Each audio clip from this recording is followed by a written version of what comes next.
John Horrigan, joined by Bruce Crowder.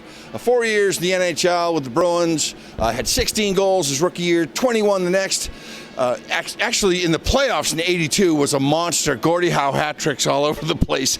Chow, you were also NCAA Coach of the Year. You coached collegiate hockey for 2 decades, UMass Lowell, University of Maine, and Northeastern University. So it's been a while now that you've been back with the Alumni. I was thinking almost 15 years. Oh, it has been a long time. I mean, I got out of coaching. It's college coach. I think it's all 20 years ago. So I mean, it's a lot of time with these guys. And I mean, I think some of the younger guys I play with out here right now, they're like my teammates. And I tell people I played with them. I might play with them now. So it's all good.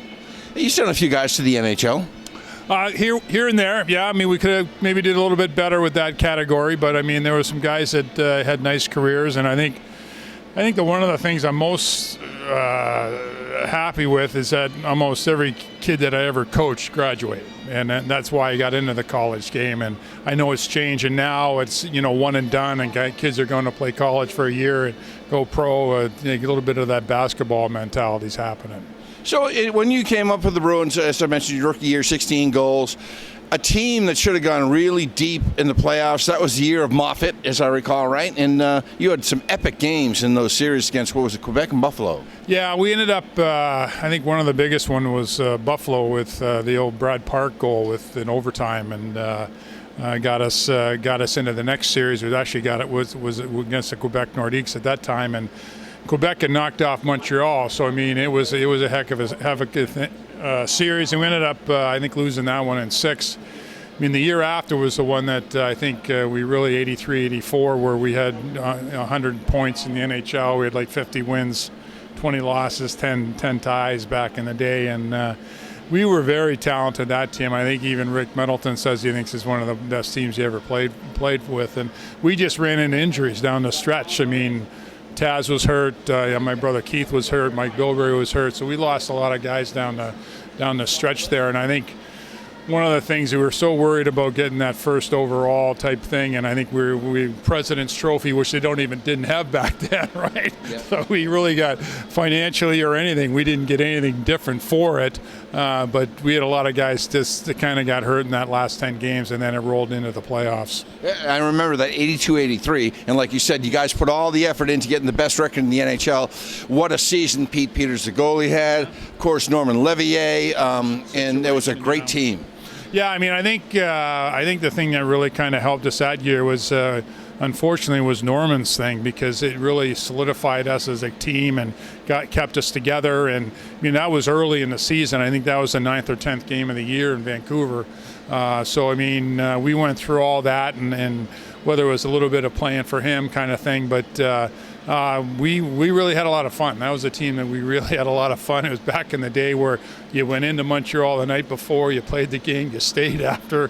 So it was fun to be on the road. It sure. Really was. And now your final season in the NHL, you played in Pittsburgh, and they brought in this rookie. Can you talk about that? Yeah, Lemieux. It was like, it's not like now. I mean, social media. I mean, hey, he was the first pick. Read about him in the hockey news. That's about the only time you got a chance to really do it. And he was a young 18-year-old kid, didn't know any English, and he had the world of Pittsburgh on his shoulder. The one story about Lemieux with me was I got picked up in the waiver draft, and Eddie Johnson brought me in and goes, hey, Bruce, your wife speaks French. Lucy speaks French. I said, yeah. She goes, well, we're trying to put Lemieux with a family. And I said, well, I'll go home and ask her. Went home and asked her. She goes, that ain't happening.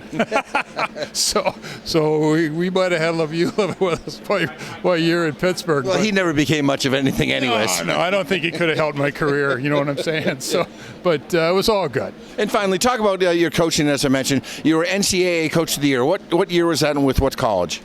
I was with UMass Lowell at the time. It would have been, that was in '96. I think that was just we had a great year. I went to the NCAA tournament. I think I'm the only guy to win that trophy probably in the last 35, 40 years that has never had an All-American or an All-American goaltender on his team. And that we were just a great nucleus of kids. They worked hard. We had, I don't know, I mean, I think it was something crazy. We had like 6 or 7 in college anyways, 20 goal scorers. So it was really spread out amongst everybody, but it was a fun year and a lot of good kids at that time. And it's so refreshing to hear a college coach that every kid graduated. There are so many college coaches that have driven kids out of hockey completely. Well, I'd like to not think that happens, but no, I mean, we were very diligent on make sure that they were going to school and they were there for the reason, not the season kind of thing. Great. Bruce Crowder has been my guest. We're just seconds away from the opening faceoff.